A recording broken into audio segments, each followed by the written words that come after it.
Hello, good evening. Have And we a got anyone in yet? No, not yet. There won't be. So I will do a bit of sharing now, yeah? Yes, it won't While take we are long. waiting. Won't take long. Our friend should be on shortly. If he's remembered. Are we? Already found it. It's here. There you go. Eric! Good evening.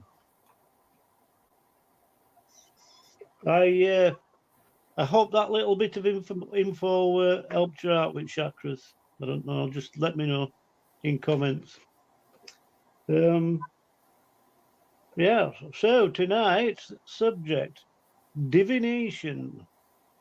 It covers a lot of subjects, really. It's a big umbrella of which you'd be surprised other names for it are under that umbrella. So let's just. I know there's only you there, fella, but it doesn't matter. We don't care, do we? No, we don't care. People will find it on catch up. They'll find it on catch up, or they won't bother.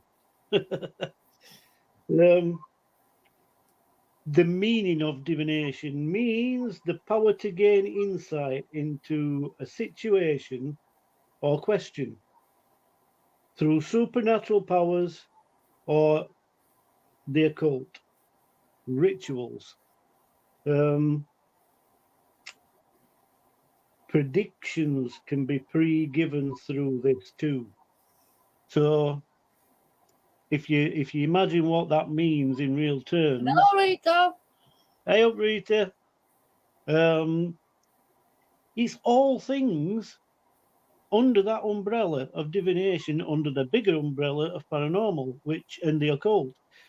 We don't tend to use the word occult anymore because people think it as dark, but it was never meant that way. It's just a title, like a lot of other things have got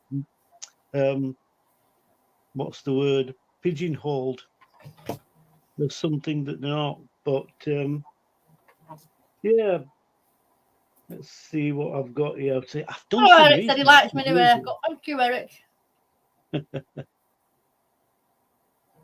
No, there you go. There's loads and loads of different methods that can be used. William. What we got? Evening, William. William. Right, so we'll mention a few methods for divination. We'll start off with Ouija, a Ouija board, tarot, and then you've got remote versions of that, which is being a medium itself, remote surgeries or consultations. So you've got your mediums and your psychics. What else have we got? Pendulum.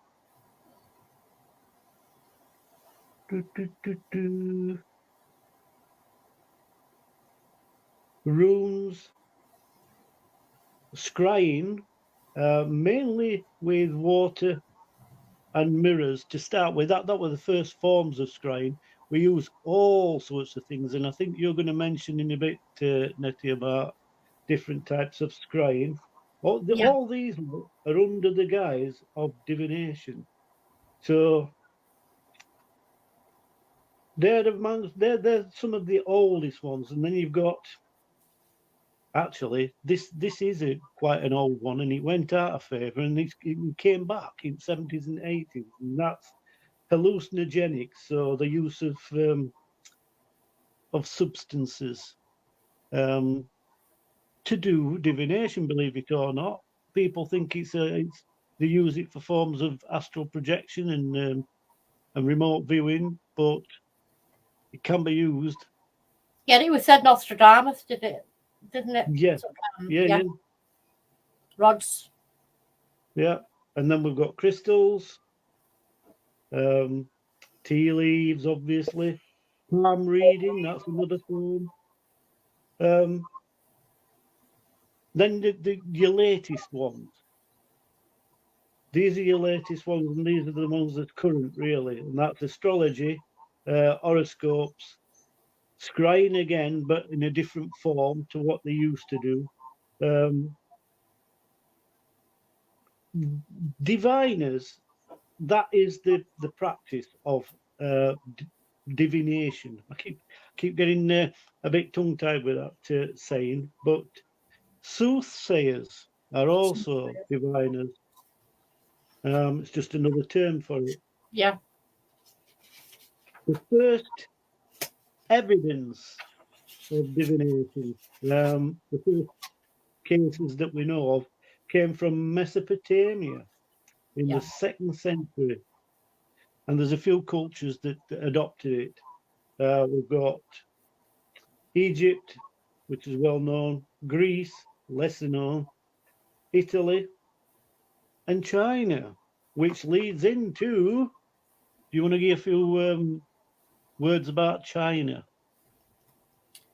China. Well, I've got the very first one. Well, China, the Ming times.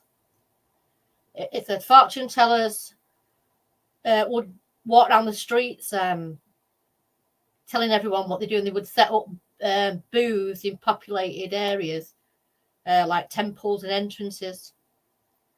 China also used the compass. Was first used to worship fortune telling and the art of aligning buildings in the 11th and early 11th and 12th century. Yeah, which is later methods and whatever.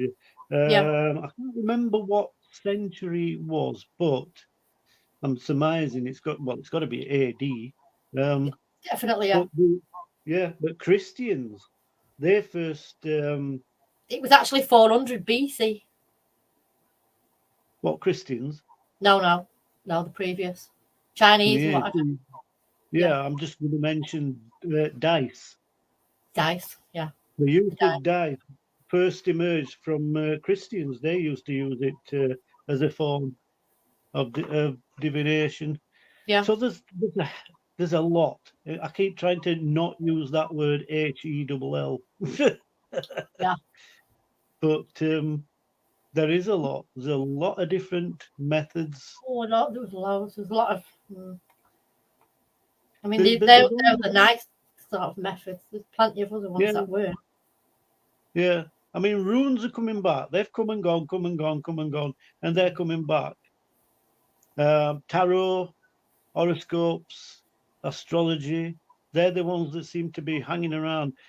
Like you say, I mean, Chinese first developed the astrology and the horoscope side of it. They've had a form of that for centuries, haven't they? But and it's persisted. We've just brought it into Western world. So what's that? No, still is today. Crystal gazing. Tarot. Yeah. Which is what I do. I will give a little example of tarot reading and the different ways to do it, because people think it just involves cards sitting down and turning them over, and it is what you get. But there's different types of tarot. Yeah. There's fortune telling side of it. There's the horoscope side of it. There is a past, present, and future side of it, which is what I do. And there's loads and loads of different cards, and understanding them, the different system is a nightmare. But I'll mention that in a bit. I mean, we're only 10 minutes in, so. William says that tarot was a bit later on. Yeah. Oh, it is. Ancient ship mariners use crystals. Yeah. Well, there's an account. There's an account of that, of crystals. I don't know whether you'd be able to call it divining or not. Well, I suppose so. It is a form of divining in a way, because divining rods point the way to a certain area sometimes, don't they? When you're looking for water, you can use diviners. Or when you've forgotten what other method it was. Good pasture, I think, originally they used to use it to find good pasture where to sow your seeds. But early forms of divining were used on ships. And there is a case of there was so much of an electrical storm while there was the soothsayer or whatever method that they used. It charged these quartz crystals and they glowed. They glowed in night, and it looked magical. I bet that looked absolutely immense. That being on a ship back in the day, a sailing ship, and the crystals you were trying to use started to glow. I bet it was like something from gods. It was brilliant. Yeah. See, going back in history as well, when the people who actually did the seeing and the oracles and the dreams, they were a really important people, and the spoken word then could either break nations or make them, as I say, utterings were very important. Yeah, and what they said gold, so that whether it was for good or bad, what they say went, so they had to go along with it. Yeah, and this is where the saying Chinese whispers comes from as well, because things can be totally misinterpreted. It must have been a nightmare. I mean, it's the same with there's a lot of religions that are being formulated. I'll give a later example. Robin Hood and Ivanhoe. It's the same story, basically, very same story, but one's from a Saxon point of view and one's from a Norman point of view, because in that area there were 2% of the population could read and write, so you relied on whoever the person was, the secretary, I suppose, for lack of a better name, and it were usually clergy that wrote these accounts down. There were verbal accounts, but once they were written, that became sort of the benchmark. So how much of these things is actually true? I mean, we're finding a lot of things now from certain well-known literatures. They're not true. They're just fantastical accounts, which they'd be brilliant if they were, but they're just not. So we've based a whole religion on things sometimes. It's crazy, isn't it? Yeah. Got any more comments? No, not at the moment. If you look back at, I mean, I don't think like astrology came from like China, but from what I found out, it was the Babylonians. They looked to the skies for answers. Right. Well, yeah. And if you go back even further, it was mentioned on another show about, well, we both mentioned it actually, me and one of his colleagues, about these vistas in pyramids pointing towards constellations. So yeah. And it's shown in hieroglyphics. You see some constellations sometimes in hieroglyphics. So who knows really how far back these things go? Yeah. Again, you've only got the used literature. Until amazingly enough, how could they have gotten right? Oh no, different continents as well, innit? You know, South America and Egypt.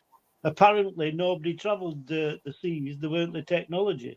There weren't the decent boats. But we're finding things out every day. And they reckon that Vikings have visited North America before Columbus or any of them. So yeah.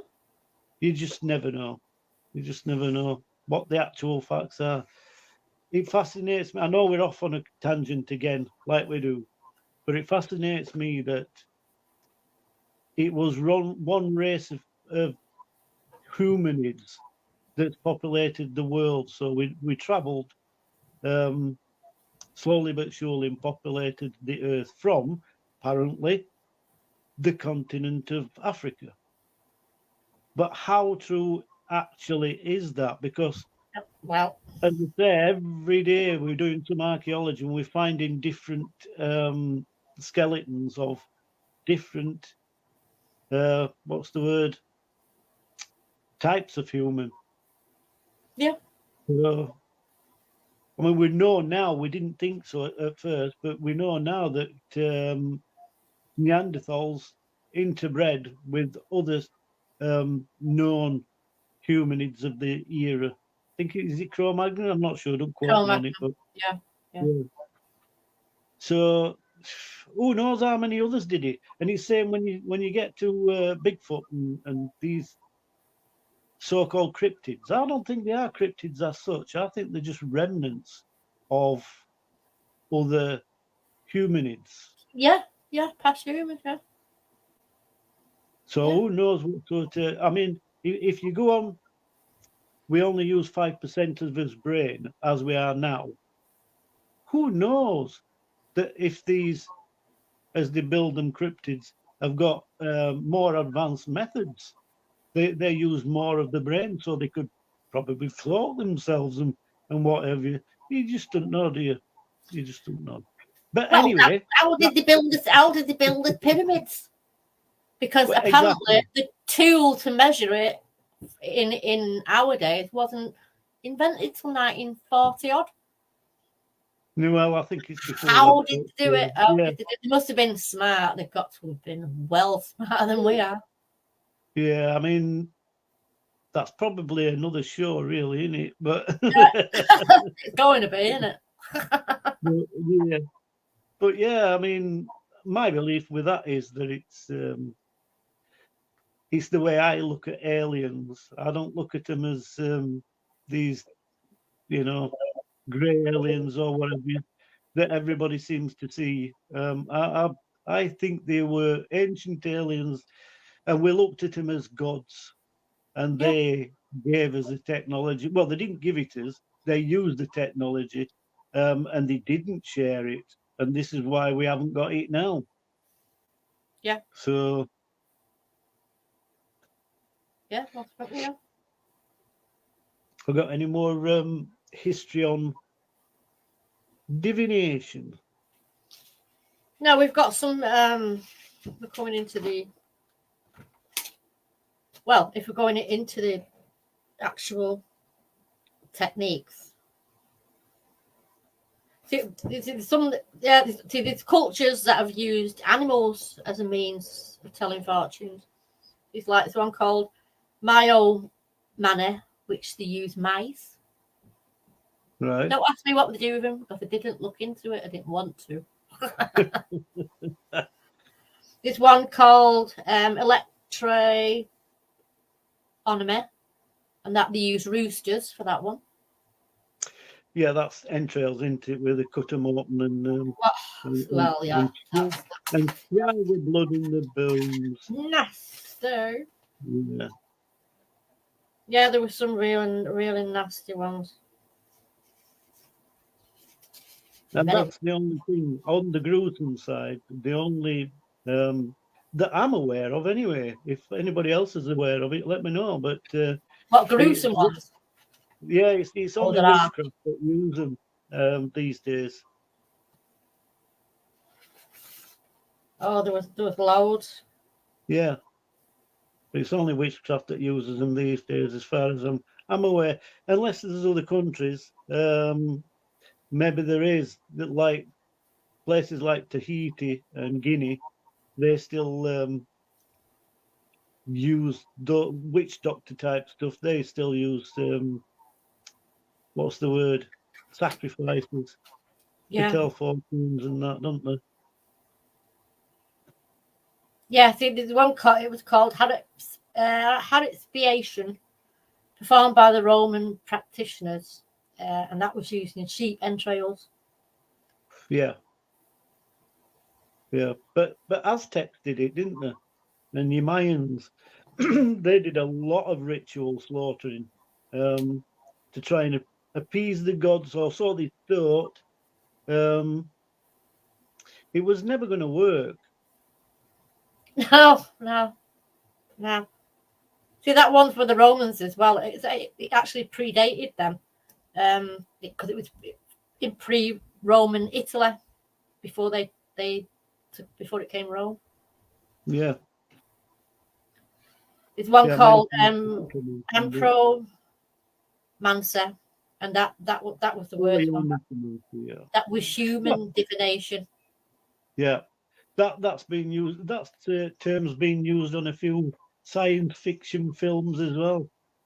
I think, which one is it now? It's mentioned quite a lot. In fact, there was a species named after necromancers. Riddick. I think it's Riddick, isn't it? Yeah. Yeah, one of the Riddick films. Yeah, it was It's a a nice. species that wants him dead.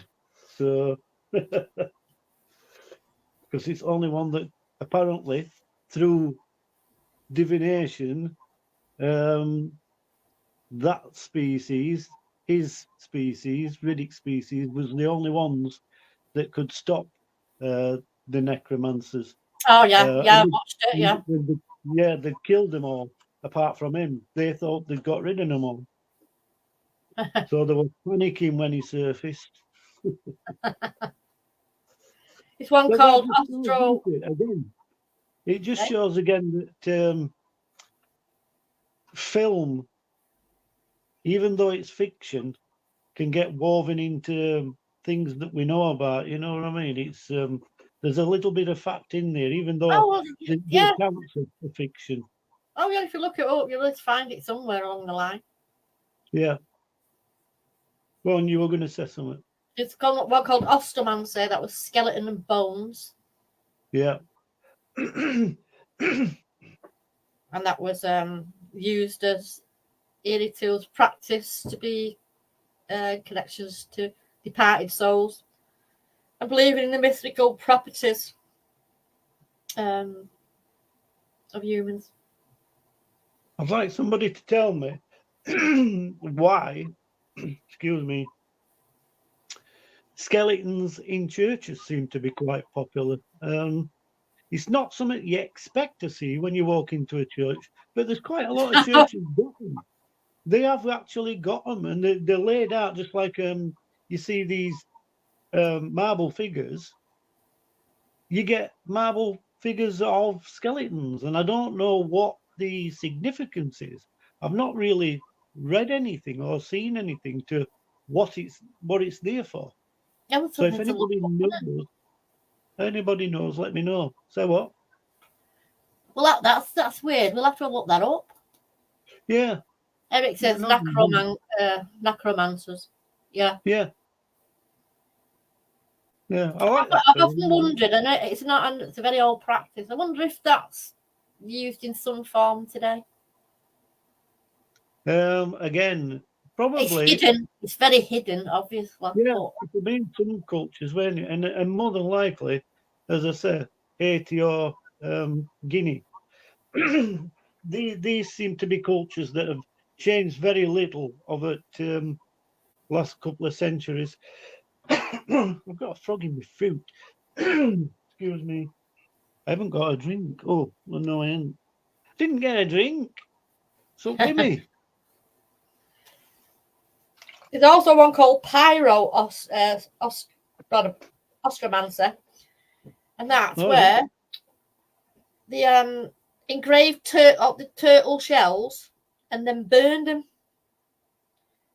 And they used to read the noises from the crackling and the cracking of the shells. I wonder they want many turtles, isn't it? And I wonder, it was an old form of what you would say today was palm reading, because it read the lines and the cracks. Yeah. I wonder as well, you know, I mentioned earlier about hallucinogenics. I mean, you North Americans used to burn quite a few things, including sage, but they used to encapsulate themselves in a tent to do it. So I wonder if some of these practices had that effect as well, if they're burning something. it's going to give off fumes, isn't it? So I Yeah. wonder if that had an effect as well. You just don't know, do you? Unless you approach the culture itself, which unfortunately, uh, at the time when whites were exploring and coming across a lot of these different cultures and ways of divination, we tended to try and change them to our way of thinking. And it's only in more recent times that we've realised just what a wisdom they had, and sometimes some of their practices were better than ours. The problem is we've helped to do away with them, so the original formula is lost. Yeah. It'd be nice to try and discover and rediscover them. It's a shame about that. Didn't the one they went over on the boats and whatever to them countries? Didn't they send the priest in? If he came back, it was all right, and if he didn't, they were off. Well, yeah, I mean, look at what happened with Inquisition. I mean, and again, we're going off on a tangent, but that's basically what it is. You must think like we do, or we'll just destroy you. But if they conformed, then they were fine. Yeah, it's weird. It is really weird. But this involves, obviously, if you do embrace a culture, you're going to get everything with it. So divination being part of ritual, they would have practiced it, and we would have come across it, but tried to change it. As I say, we would most definitely have tried to change it. If you look at paganism in the Christian realm, we've got things today. This perfect example again. We've got things today that we use from pagan times. I mean, harvest festivals. People think it's religious, it's part of church. It's not. It's not. It goes back way beyond to pagan times. It was just incorporated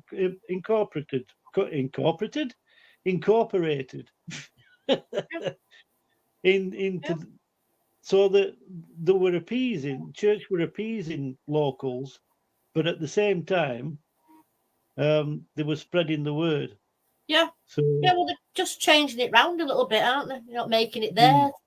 Yeah. Yeah. Change.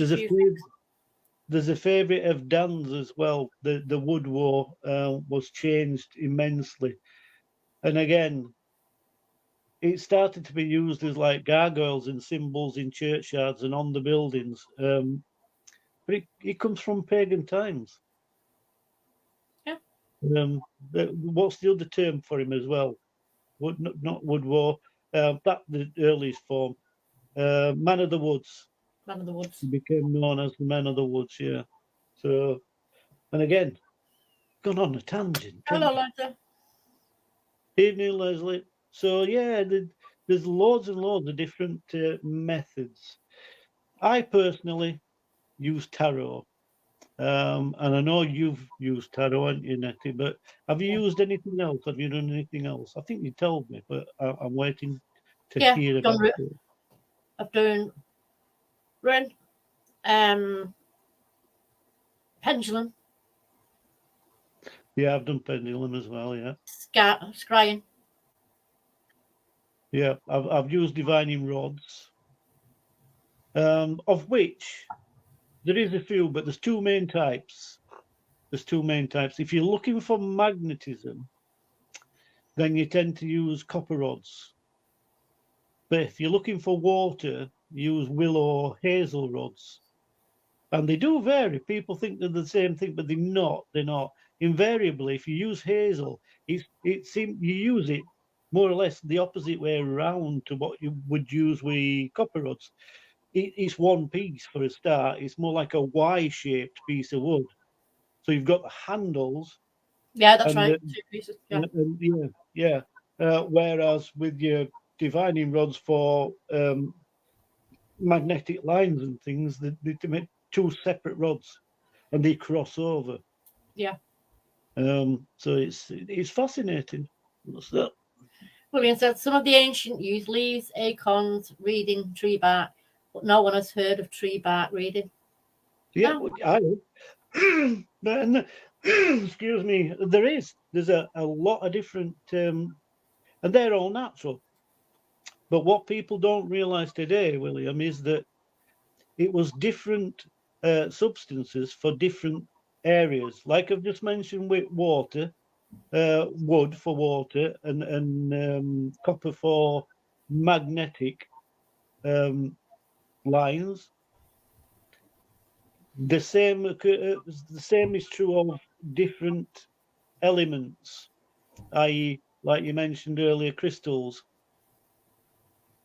We are. Yeah, fine, Leslie, thank you. Yeah, it's such a big field, and things these days have got misinterpreted, I think, and people are lazy. They don't go into detail.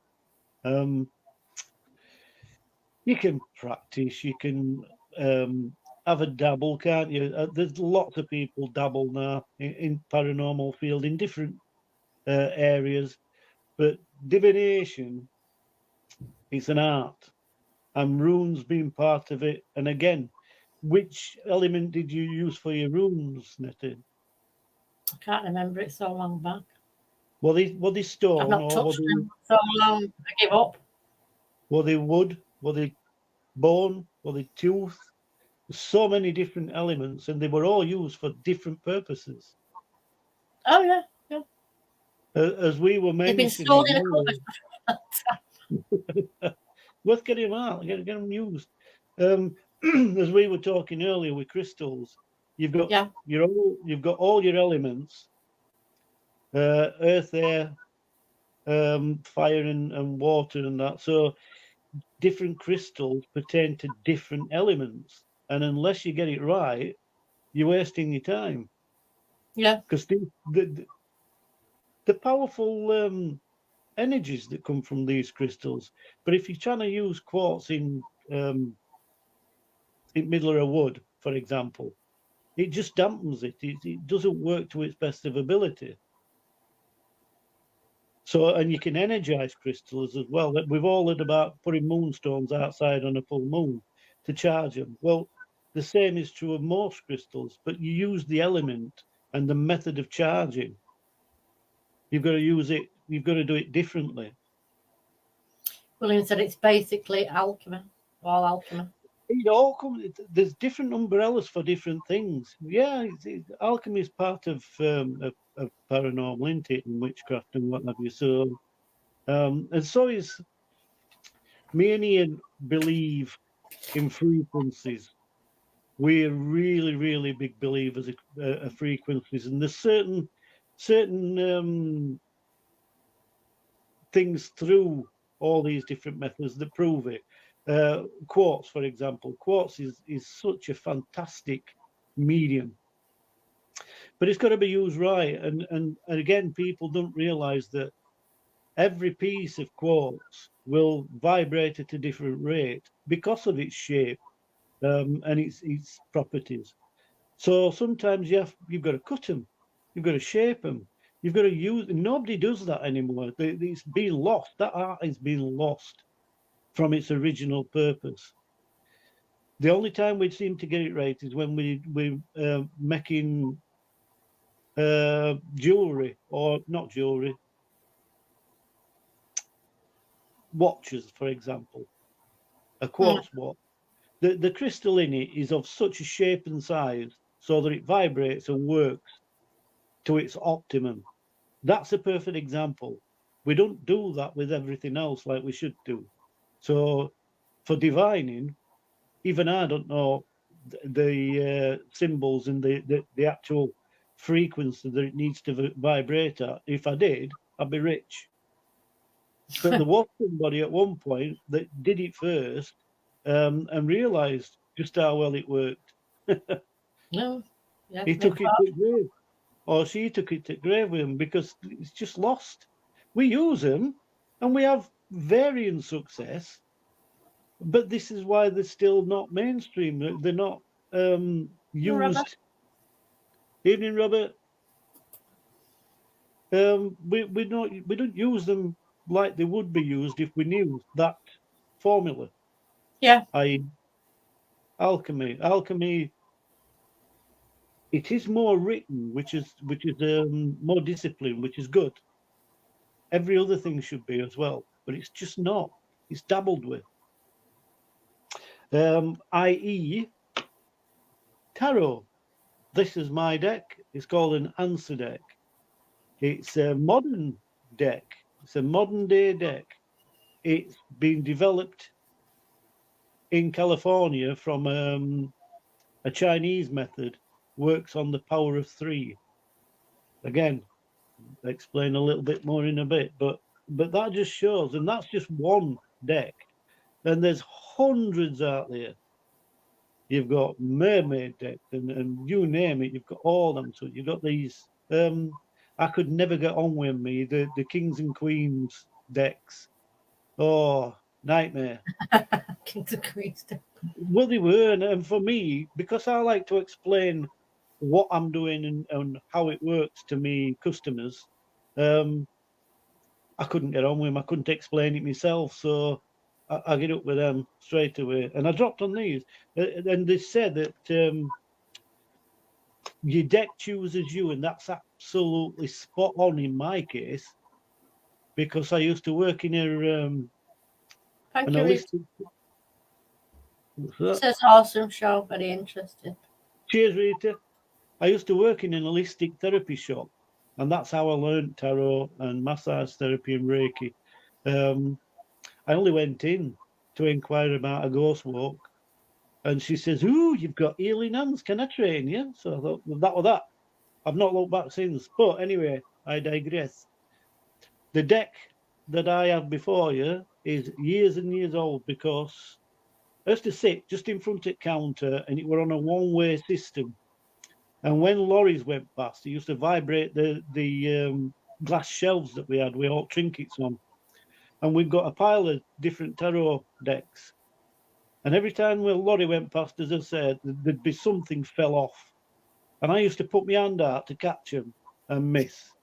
This particular day, for some reason, it was premonition.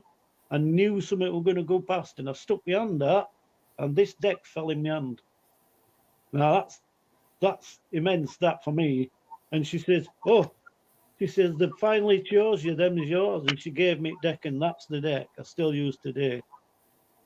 And I've only had less than an handful of readings that's been bad, and I've discovered from 2 or 3 of them that it's because the person that I was reading for had already had a reading, and it confused me deck. I couldn't make sense of it. I'm thinking, why am I getting this? Why am I getting that? And it was simply because they'd had another reading from somebody else with a different deck. So I've refused to do it now. And if I asked my clients, "Have you had a reading recently?" And if it's within a week, I'll say, "No, you have to leave it a bit." And also, because I've got it down to a fine art, if everybody's different, everybody's got a different metabolic rate. So some people are busy, and other people are just laid back. If they were any more laid back, they'd fall over.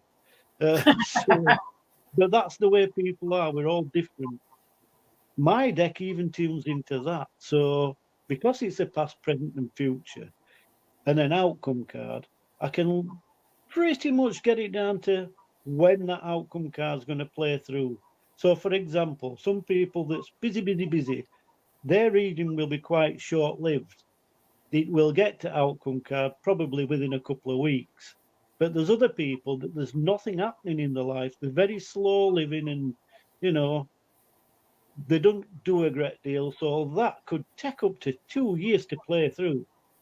But I will tell the client that. I'll say, don't bother going anywhere else. Don't come back for another reading for another 2 years, because it's going to take that long to play out. If you like it, if you like the outcome. If you don't, change it. Yeah. Everybody thinks that it's in stone, and it's not. Like I was talking to you earlier, what happens is say it's like branches of a tree. You've got branches of a tree. So you go up this branch, you decide to go up this branch. Where are we? There. By i.e. eating porridge every morning. I know it sounds a bit daft, this, a bit loopy, but this is how it works. Change it. Have cornflakes for a change. You've changed that dynamic. You've Yeah. not climbed the same branch. So the outcome's going to be different. There ain't no birdie sat at the top of this limb. You know what I mean? So Yeah. you can change your destiny. Of course you can. I mean, if you're going to go and do the same exact same thing every single day, you're not going to change anything. No. You just change Exactly. one. Yeah, just like one small thing. Yeah. So that's why my deck is particularly nice, because like I've said, it gives you a choice and it gives you an outcome. If you don't like it, swap it, change it, just do something different. Yeah. That you've moved off that path. It's like following a path. You know there's a for example, there's a river down one path and it's dry on other. So you're going to take the dry path. Now what happens if for some reason that one that's got a river on it has a new bridge put on it and it's dry and the water's being diverted, so there's now a flooding on other one? If you don't change every now and again, you're going to walk into trouble, aren't you? So it's good to Sure. change. It's good to, Yeah. good to take a different path sometimes. Yeah. But my deck tells you that. It gives you the heads up. So that's how mine works. Don't know about anybody else's. I mean, you mentioned a few different decks that you've got as well. Yeah. And you've never really got on with them, have you? You've not developed them, and that's probably because I was doing, and I was doing well, but yeah. And then for some reason I put them away. And I just forgot about them. Right. Maybe it's time to get him back out, Ricky. Yeah, it's time to get them out. Yeah, get them Your out. cards, your cards. Yeah, my cards. Love my cards. I'll bring my cards over. Yeah. So divination, there's loads and loads and loads of different methods. Did you say that you two or of different methods of scrying? I know the history of the scrying. I do like scrying. I like scrying. I must admit that's probably my favorite thing to do. I love mirrors. Yeah, you see, I think the scrying's misaligned as well, because there's loads of different types of that. And sometimes I don't think they should come under that umbrella. They should be called something else, because in the Druid school, when it used to be used water and mirrors, they don't do that anymore. In fact, I don't. I do more of a remote viewing style. Similar to telekinesis, where I'll draw a picture and I'll say, "Is that it?" So. Well, the actual meaning of scrying is to catch sight of. Yeah. That's the so I am scrying then, like I said, because I draw pictures. Yeah, to catch sight of. Yeah. And what would you say? It's psychometry, isn't it, when you're using objects? Yeah, that's interesting. I mean, I've never tried that. But, I have tried it and I've scared myself, so I ain't done it since. Robert says, me and Mrs. went to see a medium person about 30 years ago. They said to her, you're going to marry a John or a Brian. To this day, I say, what the fuck went wrong? Well, you might have been called that in a previous life, yeah. Robert. Can't get out of it that quickly, These things happen, It's interesting as well, because the witch's scrying mirror didn't even come into until the 20th century. Yeah.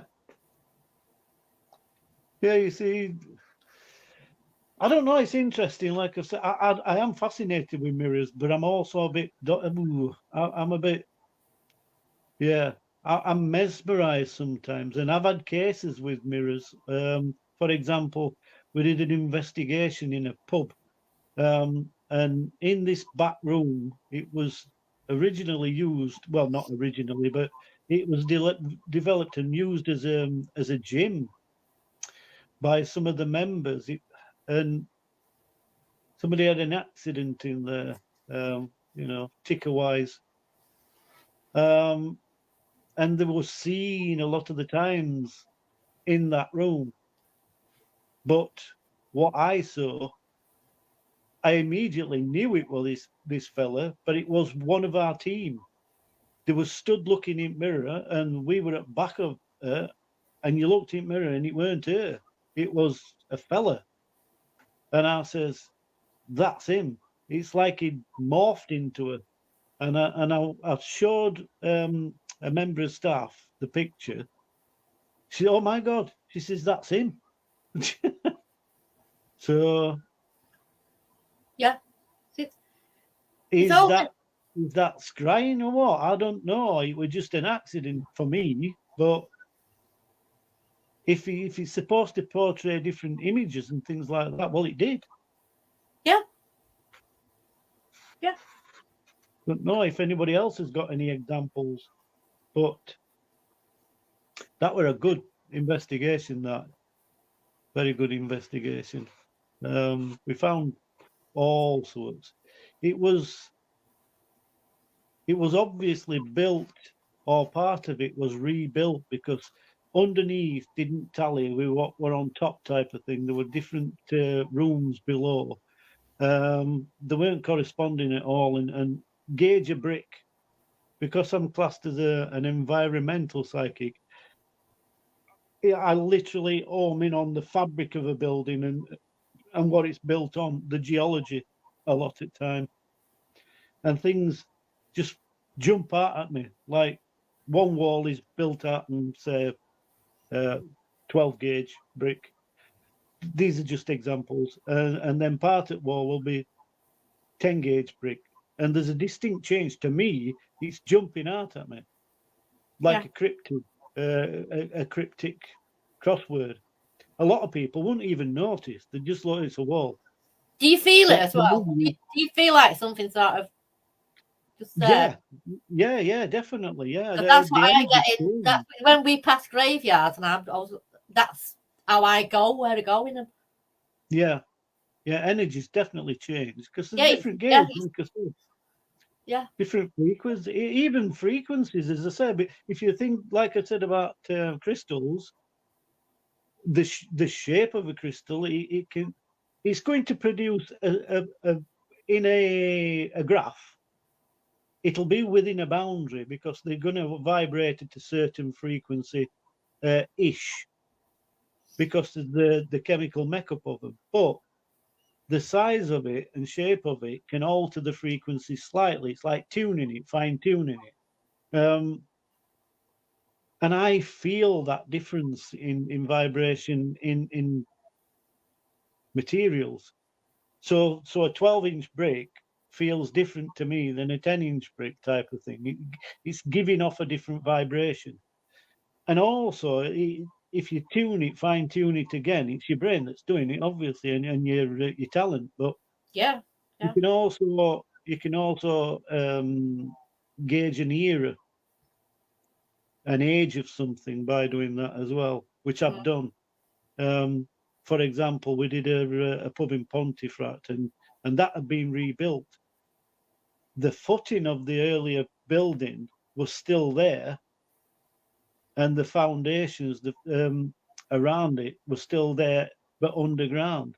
So the later pub was smaller than the earlier one, and I kept saying, why am I feeling that this is bigger than it looks?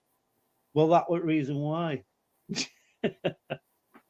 It fascinates me. Robert, that's like me, Bri. I was a bricker. I look at buildings different from everyone else. Yeah, exactly. You do, but this is the paranormal side of me as well. I've always been just pretty decent at getting energies from it. I mean, there's a totally different energy from a limestone area to a sandstone area.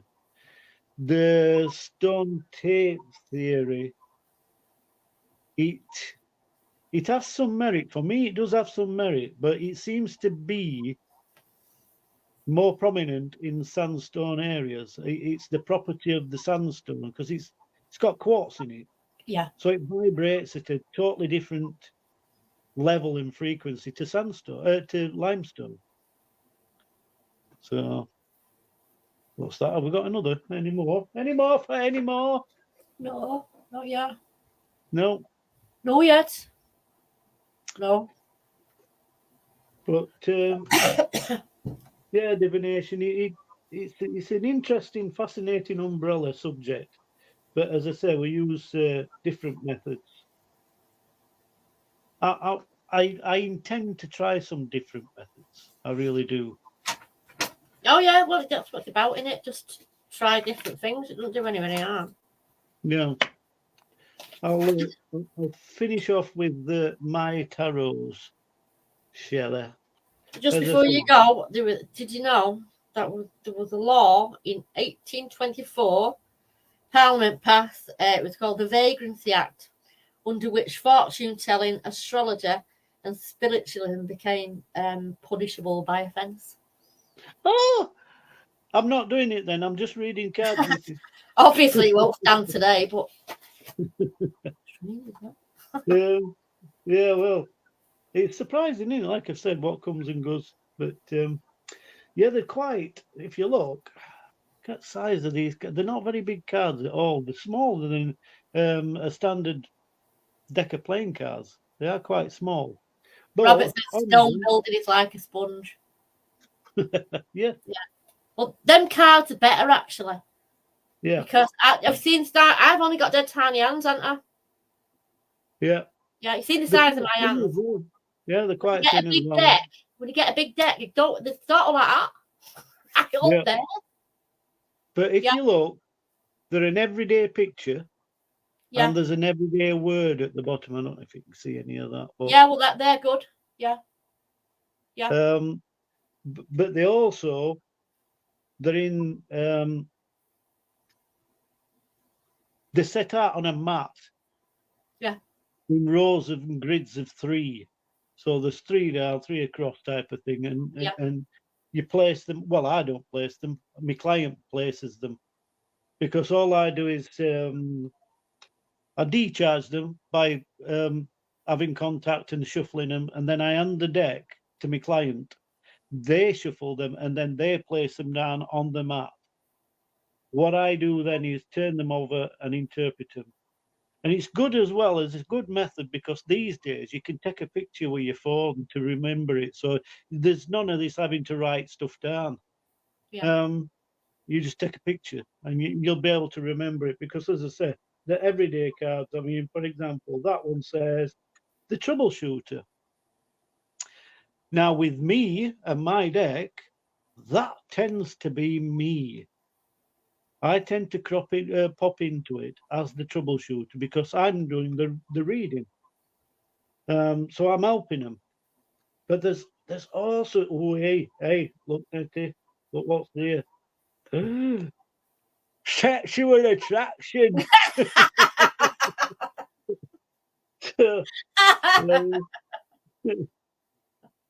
There, look, that's another good one. Inspiration. Yeah. So you can imagine all these, and I think there's about. Must be our reading there for us, bro. Yeah. Generosity, look. There's all sorts. Generosity. What's that one? Storm. Storm. Oh, They're a well thought out system. You know, the Fool. Yeah. So you can imagine, you only need a grid of 12 cards, and they've been chosen for you. So you put them down, and I'll turn them over, and then I'll interpret. I know whether I'm going to have a really good reading or a so-so reading by the past cards, because that, without having a conversation with somebody, you know nothing about them. So if somebody's, for example, I do, because I only charge a £5 which is dirt cheap. I do house parties. So you've got a group of people having a drink, and I'll sit in kitchen, and they'll come in one at a time to have the cards done. That's fantastic for me because, like I said, at least I get a wage out of it then. It's the 6 or 7 on them. But the way that they work, as I say, it's on a map, so it's easy done. You can discharge them in one thing or another. But I don't know these people from Adam. I usually know the host, basically.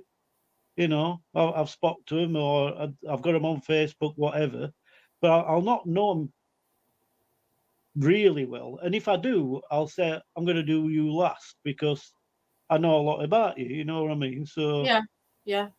you need to feel that I'm doing it right by seeing what I get with everybody else. So the total strangers, and to get somebody's past when you know nothing about them. And then another thing with these, you're not asking questions. You don't ask any questions apart from what comes from the cards as you turn them over. Yeah. So Yeah. the first 2 Well, that's cards, the best way. That's the best way. Yeah. That because Exactly. the card's telling you. Yeah. Exactly. So and the past cards, that gives me an insight into them and what sort of person they've become, type of thing. So I don't know. I can't really say. Just off the top of my head, it comes out that they're an only child because it'll have got there's a symbol in here somewhere where it's a pram, and there's certain things jump out at these pictures with me. It's not just the picture with me. That's a perfect example. Hidden enemy, and what it's showing you is a curtain with a silhouette at back on it. Yeah. But there's loads of little bits on this picture, and it's all different. I'm drawn to one little different spot on this card per person. So it might not be a curtain type of thing. It might be a family member. That's what's jumping out at me. It's a family member. So it's a wolf in sheep's clothing type of thing. Yeah. It's so personal and down to every individual. I could get 12 cards identical for 2 different people on that evening, and they'll both mean different things because it's down to the interpretation for that person. Yeah. It's not a set subscription type of thing. No. I think it's fascinating. I love tarot. I do love tarot, but I want to learn something else. I want to learn runes and stuff like that. Yeah. Well, I've got a mat you can have if you get some. Yeah, definitely. I'll have it. You can do all different ones. Yeah, exactly. It's quite interesting. It is. It's numerology is another one. I mean, numerology, yeah.